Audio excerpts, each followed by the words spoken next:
Technology అని చెప్పేసి వాడేస్తున్నాం. దానికి లీగల్ మెట్రాలజీ డిపార్ట్మెంట్ చెక్ చేసి ఏ కార్పొరేట్ హాస్పిటల్ కూడా weighing list was not verified by the legal metrology department.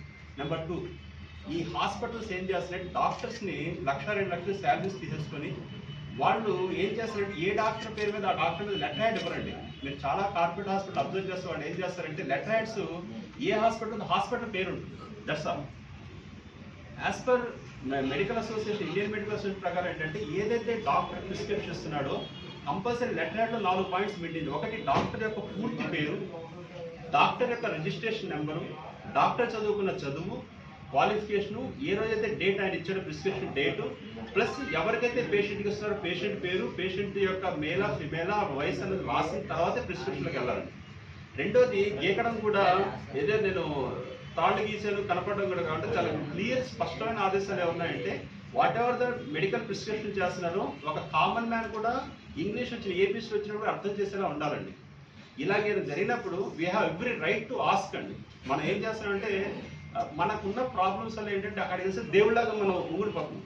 ఎప్పుడైతే చేసారో మనం కొంతమంది చూశానండి, మాట్లాడటం కూడా చాలా కష్టమైన పరిస్థితులు మాట్లాడుతున్నారు, ఏదో వాళ్ళ జీవితాలు మనం ధారపోసినట్టుగా చేస్తున్నారు. అంటే నేను ఒకళ్ళని అపోజ్ చేయట్లేదు, వేరే కాదు, మన సొసైటీలో మనతో ఉన్న అందరూ మనం లైవ్ చేసుకోవాల్సింది. ఇలాంటి చిన్న చిన్న విషయాలు మనం వాయిస్ రేస్ చేసినప్పుడే, క్వశ్చన్ చేసినప్పుడే దానికి పరిష్కారం దొరుకుతుంది. ఆస్వాదం ఏం చేస్తుంది, ఒక్కడిని క్వశ్చన్ చేసి ఒక కేసు చేయడం రాదు. దీన్ని మీడియా పెట్టి ఈ మీటింగ్ పెట్టడానికి ఏదో మనం ఏదో పబ్లిసిటీ అవ్వాలి ఇంకోటి ఉద్దేశాలు లేవు. నా ప్రాక్టీస్ నేను చేసుకుంటున్నాను. దాంతోపాటు ఏంటి సమాజం నా బాధ ఏంటంటే చట్టాలు మంచిగా ఉన్నాయి, సిస్టమ్స్ బాగా నడుస్తాయి, అవగాహన ఉండి దాన్ని మార్కెట్లో తీసుకెళ్తే ప్రశ్నించి ఇది రావాలి. నేను ఎవరికి చెప్పినా ఏంటంటే ప్రశ్నించడం మళ్ళీ 2 రకాలు, దెబ్బలాడద్దు దయచేసి. దెబ్బలాడితే మళ్ళీ ఇంకో కొత్త కేసులు అవుతాయి, వాళ్ళు మన మీద వచ్చారని చెప్పి పోలీస్ కంప్లైంట్ ఇస్తే అలా కాదు. ప్రశ్నించడంలో సిస్టమ్, ఎవరు గట్టిగా అరవక్కల తెలియదు. సిస్టమ్ ఏంటంటే ఎవరికి ఈ నామ్స్ ప్రకారం ఉండాలి, ఇస్తున్నారు లేదా, ఓకే ఇవ్వలేదు అనుకోండి, మనం చేయాల్సింది ఏంటంటే రిప్రజెంటేషన్. ఇదే కన్స్యూమర్ కౌన్సిల్ మెంబర్స్ అంటారు. కౌన్సిల్ మెంబర్స్ కూడా చట్టం ఎంత బాగా రాశారంటే మీరు కూడా అంటే ప్రతి జిల్లాలో కూడా డిస్ట్రిక్ట్ కన్స్యూమర్ ప్రొటెక్షన్ కౌన్సిల్ అంటారండి. దానికి చైర్మన్ జిల్లా collector chairman, all district heads అంటే district medical health officer, legal metrology head, electrical department, transport అంటే వినియోగదారులతో అనుసంధానమైన డిపార్ట్మెంట్స్ అన్ని హెడ్స్ దాంట్లో కౌన్సిల్ మెంబర్స్గా ఉంటారు. దాంతోపాటు 4 వినియోగదారులు ఫామ్లో చేశారు. సోషల్ సర్వీస్ యాక్టివిటీస్ని తీసుకొని టోటల్గా 20 మందితో ఒక బాడీ ఫామ్ చేసి ప్రతి నెల జిల్లా కలెక్టర్ ఆఫీసులో చైర్మన్ గారు, కలెక్టర్ గారు చైర్మన్, ఆ జాయింట్ కలెక్టర్ ఉంటారు వైస్ చైర్మన్, వాళ్ళ ఆధ్వర్యంలో అందరితో మాట్లాడాలండి. మాట్లాడి ఫర్ ఎగ్జాంపుల్ ఇప్పుడు మన గాజువాక్ రిప్రజెంట్ చేసేటప్పుడు గాజువాక్లో సాయంత్రం 4 గంటల 5 గంటల టైంలో స్కూల్స్ కాలేజెస్ రిలీజ్ అవుతుంది, పిల్లలంతా బయటకు వస్తారు. ఆ టైంలో ఒకటే బస్సు ఉంది. ఆ బస్సు ఉండడం వల్ల పిల్లలంతా కూడా దాన్ని ఎక్కడైనా ట్రై చేస్తారు. ఎప్పుడైతే రవాణా సౌకర్యం సరిగ్గా లేదు, ఎక్కడైనా ట్రై చేస్తే ఒకటి ఎవడో కాల్ చేస్తుంది, ఒక పిల్లడు కాల్ పోయిందంటే జీవితం పోయినట్టే. ఈయన రిప్రజెంట్ చేశారు ఈ టైంలో. ఆ రోజు అందరు అధికారులు అక్కడ వచ్చారండి. ఈ టైంలో వేరే బస్సు వేసేలాగా వీ విల్ రిప్రజెంట్. దాన్ని కరెక్ట్గా ఏం చేస్తారంటే మినిట్స్ ఆఫ్ ద మీటింగ్లో రికార్డ్ నోట్ చేసి, సో అక్కడ ఈ టైంకి ఇంకోటి స్పెషల్గా ఫెసిలిటీ కల్పించండి. అలాగే పాల ప్యాకెట్స్ ఎస్పెషల్లీ మేము అందరూ చెప్తున్నాం, మనం ఎవ్వరు కూడా పాల ప్యాకెట్స్ని ఉదయం పౌత్ తీసిన ఎవరు తీసుకోండి. మనకు ఒకటే నమ్మకం అంటే పాల ప్యాకెట్ తీసుకొని తీసేస్తారు, తీసేగానే మనం కట్ చేస్తాం, వేడి చేసి తాగేస్తాం. ఒక ఆశ్చర్యకర విషయం ఏంటంటే ఒక్కొక్కసారి ఆ 500 ml పాల ప్యాకెట్ ఏదైతే ఉందో 25 ml to 50 ml కట్ చేసి మీకు పంపిస్తారు లోడింగ్లోనే, ఫిలప్లోనే. 50 ml ఇంటూ 1,00,000 ప్యాకెట్స్ వేశారు, 1,00,000 into 50 ml క్యాలిక్యులేట్ చేయండి. So these all are indirect గా మానిటరీ లేకుండా కస్టమర్ తెలియకుండా జేబులు చిల్లేసేస్తున్నారు. బంగారం యొక్క రహస్యం ఎవరికి తెలియదండి. ఒక చోట ఏమో 8% తరుగు అంటాడు, ఒకడేమో 10% తరుగు అంటాడు, ఒకడేమో 15% అంటాడు. అందుకే చెప్తారు లీగల్ అయిన తర్వాత మనం ఏంటంటే కన్స్యూమర్ ప్రొటెక్ట్ యాక్ట్ ప్రకారం చేస్తున్నాం సార్. ఎక్కువ పురుగులో అది కొంచెం చూడాలి సార్. మీరు మంచి కోసమే చేస్తారు కానీ వినియోగదారులకి న్యాయం చేయడానికి చాలా కేసులు ఫైట్ చేశారు. కొన్ని విషయాలు మేము అడిగి డిస్కషన్ చట్టంలో లేవు, వాటి మీద కూడా మీరే ఫైట్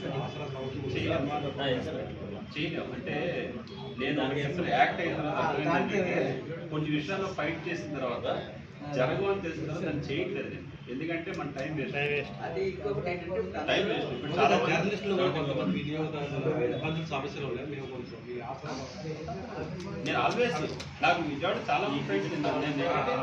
మీరు ప్రజెంట్ మీకు ఏ ప్రాబ్లం వచ్చినా మనం అది కూడా చేస్తాం. గవర్నమెంట్ ఆఫీసులో time to time awareness meetings పెడితే అవి కూడా కవర్ చేస్తాం పబ్లిక్.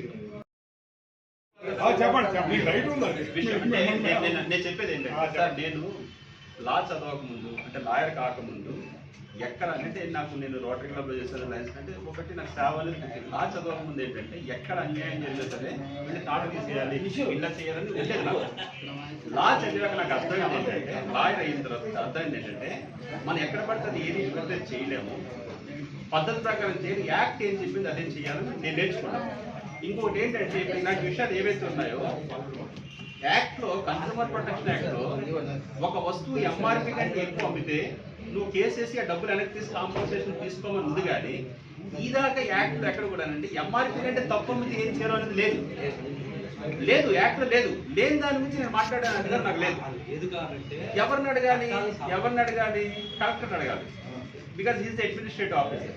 ఇవన్నీ అంటే ఇంకొకటి ఏంటి, ఇలా అడిగి చేసే బదులు కలెక్టర్ గారిని అడిగి ఏమంటే ఇంత డీటెయిల్గా వెళ్ళకుండా నీకు ఎంఆర్పీ కంటే తక్కువ అమ్ముతున్నారు కదా నీ తర్వాత ఇంకోటి ఇలాంటి ఎన్ని పెట్టి కూర్చుంటే మీరు ఖాళీగా ఉన్నాడు ఇలాంటి ఎన్ని చేస్తానంటారు. అందుకే నేనేం చేస్తానంటే స్ట్రైట్ కేసులు ఏమున్నాయి, ఎవరికి న్యాయం ఇప్పిస్తాం. ఇందాక ఒక ఆయన అడిగారు కార్పొరేట్ మీద ఎందుకు వేస్తున్నారంటే విషయాలు కార్పొరేట్ మీద బయటకు వస్తారంటే బయట చాలా విషయాలు మీరు పాల ప్యాకెట్ కొన్నారు, వాడు రసీదు ఇవ్వండి. కన్స్యూమర్ ప్రొటెక్షన్ యాక్ట్ ప్రకారం ఏంటంటే కేసు ఎలా ఫైల్ చేయాలంటే ఇప్పుడు ఇక్కడ కూడా కేసు ఎలా ఫైల్ చేసాం, నీ దగ్గరికి వచ్చినట్టుగా నీకు కట్టినట్టుగా బిల్లు, నువ్వు ఇచ్చినట్టుగా ట్రీట్మెంట్ ఇచ్చినట్టు ఇవన్నీ ఆధారాలు ఉన్నాయి. కన్స్యూమర్ కోర్టులో కేసులు ఇవి ఉన్నాయి. కార్పొరేట్లు కూడా ఏంటంటే ఇవన్నీ ఉన్న చోట. అందుకని మేము అవేర్నెస్ ఏమిస్తున్నాం అంటే కేసు వేయాలంటే నీ హక్కులు రావాలంటే ఒక వస్తువు టీవీ కొన్నా, ఫ్రిడ్జ్ కొన్నా, వాషింగ్ మిషన్ కొన్నా, వాచ్ కొన్నా, మొబైల్ కొన్నా అది 1 year గ్యారెంటీ అయితే 1 year, 2 years 2 years, 10 years 10 years. బంగారం ఎలాగైతే పెట్టుకుంటున్నారో ఈ బిల్లులు కూడా బీరువాలో పెట్టాలి. సార్ ఇప్పుడు ఇక్కడ చిన్న ఇది బిల్ అన్నారు కదా, ఇది వరకు మనకి బిల్లు ప్రింటెడ్ బిల్ వచ్చేది, ఇప్పుడు కంప్యూటర్ బిల్ వస్తుంది. అది 10 రోజుల్లో పోతుంది. దాన్ని ఫోటో జనరల్గా ఇది వరకు బిల్లు దాచేస్తామంటే అది పెట్టిస్తాం, తర్వాత చేసి గవర్నమెంట్ కూడా ఏముంటుంది సార్, దాన్ని మనం గవర్నమెంట్ కూడా ఏముంటుందంటే సేవ్ పేపర్ ఉంటుంది. సేవ్ పేపర్ ఇష్టం అంటే ముందులో పెద్ద పెద్ద బిల్స్ వస్తుంది ఏంటంటే లెస్ పేపర్. మీరు స్టార్టింగ్లో టికెట్ చూపెట్టి కానీ రైల్లో మీకు ఎక్కడి నుంచి అడగదు ఈ టికెట్ ఇంకిస్తే. ఇప్పుడు వాళ్ళే ఏ యాక్సెప్ట్ చేస్తున్నారు, ప్రింట్ వద్దు పేపర్ సేవ్ చేసి మొబైల్లో చూపెట్టమంటున్నారు. అందుకని దీన్ని మీ అవేర్నెస్ ఏం చెప్తారంటే ఈ మొబైల్ వచ్చినప్పుడు మీరు ఫోటో తీసుకోవాలి. ఫోటో తీసుకొని మీరు ఆ ఫోటో పెట్టుకోవాలి. ఇంకోటి అందరూ పెట్టవలసింది అంటే దయచేసి కన్స్యూమర్ ప్రొటెక్షన్ యాక్ట్ ప్రకారం నేను కొన్నానండి బిల్లు లేదంటే పోయిందంటే ఎవరు కేసు తీసుకోవాలి. మీరు ఎన్నాళ్ళైతే గ్యారెంటీ ఉందో అన్నాళ్ళు కూడా బంగారం ఎలా పెడతారు దీన్ని కూడా అలా పెట్టండి. ఇంకొకటి సెంటిమెంట్ మీద ఏ కోర్టు పనిచేయదండి. యాక్ట్ ఏం చెప్పింది యాక్ట్ ప్రకారం పనిచేస్తుంది. అవేర్నెస్ మీరు చెప్పేది అదే. ఇంకొకటి ఏంటంటే చాలా మంది అంటారండి మీరు బిల్లు అయితే 3000, బిల్లు లేకుండా అయితే 1800, 90%. సో గయా మీకు హక్కులేదు. ఎప్పుడైతే you are coming second way 1800 పోయింది అనుకోండి, మీరు ఏమన్నాడు నా దగ్గర కొన్నట్టు గ్యారెంటీ ఏంటంటే ఇప్పటికి బంగారు షాపులు ఎస్టిమేట్ బిల్ ఇస్తారు. ఎస్టిమేట్ బిల్లు కోర్టులో కేసు వేయడం తేలదు. దాని మీద మీరు కొన్నాక బిల్లు ఇస్తారా? ఎస్టిమేట్ బిల్ ఇస్తున్నారు.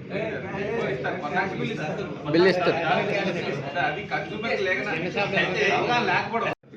ఆయిల్ ప్యాకెట్ ఉంది, దాని కాస్ట్ 150, 160 ఉంటుంది. అదే వాళ్ళు ఇచ్చేది 120, 130. మనం ఏమనుకుంటే జనరల్గా మనకి 30, 40 మిగులుతుంది అనుకుంటున్నాం. కానీ వాస్తవానికి ఏం జరుగుతుంది, దాని ఒరిజినల్ కాస్ట్ 60, 70 ఉంటుంది. మనం తెలియకుండానే 50, 60 ఎక్స్ట్రా ఇస్తున్నాం. కానీ మనం ఏమనుకుంటే బయట అనుకుంటాం తగ్గింది అనుకుంటున్నాం. అది చాలా పెద్ద ఫ్రాడ్ అండి. అది ఇంత అంతా కాదు. అది చూడడానికి సున్నితంగా ఉన్నప్పటికి కూడా ఈ ఆయిల్ ప్రైజెస్ అంటే ఇది మన ఇండియన్ మార్కెట్ మీద డిపెండ్ అయి ఉంటుంది. అది ఏంటంటే క్రూడ్ ఆయిల్ మీద డిపెండ్ అయి ఉంటుంది. ఆ ప్యాకింగ్ ఏదైతే ప్రింటింగ్ ఉందో అది ఎవ్రీ టైం ప్రింట్ చేయగలరు. ఎందుకంటే క్రూడ్ ఆయిల్ అనేది ఎవ్రీ డే మారుతూ ఉంటుంది. సో అందుకని ఏంటంటే మ్యాక్సిమం రిటైల్ ప్రైస్ అనేది ఎక్కువ పెట్టుకుంటాం. అంటే 160, 170 పెట్టుకుంటారు. ఎందుకంటే మీకు లాస్ట్ 1 year, 1.5 yearలో ఈ వార్ దీంట్లో చూడండి ఒకేసారి సన్ఫ్లవర్ ఆయిల్ 200 రూపీస్ వెళ్తారు.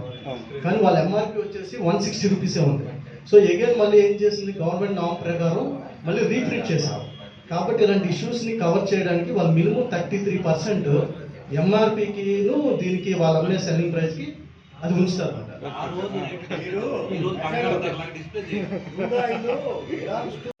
టీ పొడి టీ పొడి ఉంది. 3 రోజెస్ ఆ?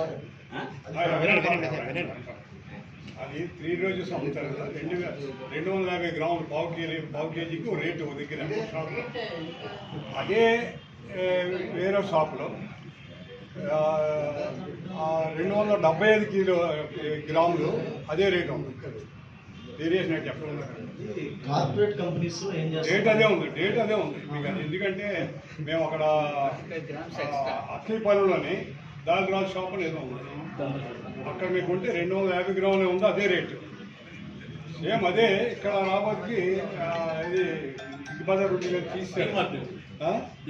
అలాగే ఇక్కడ ఒక గ్యాస్ సిలిండర్ సపరేట్ చెప్తారు. అక్కడ రాబోతుకేమో 275 గ్రాములు ఉంది. అందులో డేట్ గీట్లు అన్నీ ఒకటే ఉన్నాయి. 25 గ్రాములు తేడా ఉంది. ఏంటి చెప్పాలి? సార్ ఇప్పుడు జనరల్గా మనం గ్యాస్ సిలిండర్స్ జనరల్ వాడుతుంటాం కదా. ఈ గ్యాస్ సిలిండర్ తెచ్చే బాయ్ని వెయిట్ మెషిన్ అనేది కంపల్సరీ మనకు చూపించే ఇవ్వాలండి. వాళ్ళ దగ్గర వెయిట్ మెషిన్ అనేది అసలు మామూలుగా ఈ లీగల్ మెట్రాలజీ వాళ్ళని వాళ్ళ బండి మీద జనరల్గా ఇప్పుడు ఎలా చెకింగ్ చేస్తారో ఆ చెకింగ్ అని చెప్తున్నాం. వాళ్ళ దగ్గర అసలు వేవింగ్ మెషినే ఉండదు. ఇంకా చెకింగ్ చేయడం సంగతి తర్వాత అసలు వాళ్ళు పెట్టుకోరు అసలు బండిలో కూడా. మొన్న మేము పోరాడాల్సిన గాజువాక జోను, పూర్వపాలెం ఆ వంటపూడి ఆ ఏరియా అంతా ఇప్పుడు మేము చేసిన ప్రయత్నంలో అక్కడ ఏసో గారు కంపల్సరీగా గాజువాక జోన్లో వేవింగ్ మిషన్ తెప్పించాం. అలాగే విశాఖ జిల్లాలో కూడా మా ఆశ్రయ సంస్థ కనీసం మినిమంగా ఈ గ్యాస్ సిలిండర్లో అసలు వెయిట్ అనేది మన రైట్ అండి. వెయిట్ అడగడం అనేది మన రైట్. కంపల్సరీ చూపించాలి మనకి. ప్రతి సిలిండర్లో కూడా మీకు అంటే నేను చెప్పకూడదు కానీ 2 కేజీల నుంచి 3 కేజీల వరకు తగ్గుతూనే ఉంటుంది. పకోడి బండోడి దగ్గర కనుక మన సిలిండర్ ఏదైనా జనరల్ సిలిండర్ తగ్గిందా, ఒక వినోదాడికి సిలిండర్ తగ్గిందంటే వెయిట్.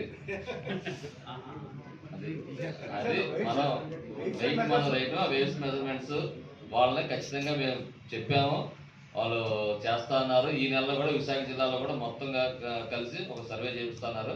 ఆ ఆసరా సంస్థ ద్వారా టీసీపీఎస్ మెంబర్ ద్వారా. అది ఒక నేను చేయగలిగానే సంతోషంగా భావిస్తున్నాను sir. Thanks for watching. Please subscribe our Spy News Live channel.